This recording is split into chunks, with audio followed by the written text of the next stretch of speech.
Welcome back. As we age, cognitive decline may seem inevitable, but it's not. However, healthy lifestyle choices can reduce risk factors and help keep your brain healthy.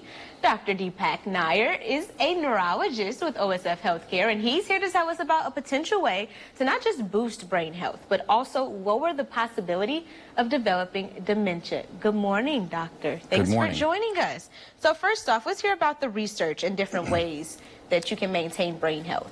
Okay, so this is a complex topic, so I'll start by saying that. Keep it simple for the people. Certainly, I'll try to avoid the technical jargon. In general, we actually don't know of too many really effective ways that will preserve cognitive function throughout our life and health span. The few things that we know for sure are doing all the things that we ought to be doing anyway. So maintaining a healthy weight and exercise are probably the two of the most important things that we know early on will have an impact. Interestingly enough, another sort of way to build that cognitive reserve is how much exposure to education and learning you have early in life. It helps form what we refer to as the human connectome, the number of connections between different centers in the brain. As you build and develop that in early life, childhood and early development, that has a protective effect for the rest of your life. You know, the topic that has become very popular these days, and why we're talking today is, you know, health behaviors that can also add to those protective effects. Right. And one is sauna exposure. Really? Yeah. So what about the sauna is so beneficial? So that's also kind of complicated.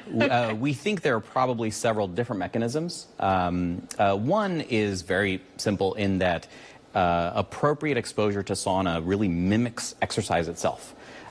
So if you are able to build up enough tolerance and you're at a certain thresholds of heat and for long enough durations, it mimics a moderate exercise session. And so in that way, it improves cardiovascular health. We use terms like endothelial function. The actual health of the inner lining of the blood vessels is improved. But there's lots of other sort of metabolic impacts that are not yet well understood, but there are probably multiple ways that this is helping. So are there other ways that people can become warm or heat themselves up that does not involve a sauna if they don't have access to it? Sure, exercise itself, right? Okay. So a huge part of, like, you know, you think about, oh, I'm going to do a warm up before my workout. Same kind of thing, right? You're literally heating up your body and your tissues, and that has a beneficial effect to our health and longevity. And one more question before we wrap. What are a few other proactive steps that we can take to lower the risk of dementia?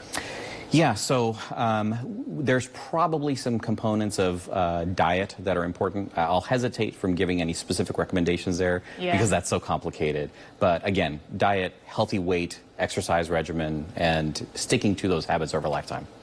Dr. Deepak Nair, thank you so much for coming and sharing with us and communicating it in a way that we can understand. I know it's Thank you for having me. And the technicalities. Yes, thank you. All right, guys, be sure to stick with us. We will be back in just a few short moments.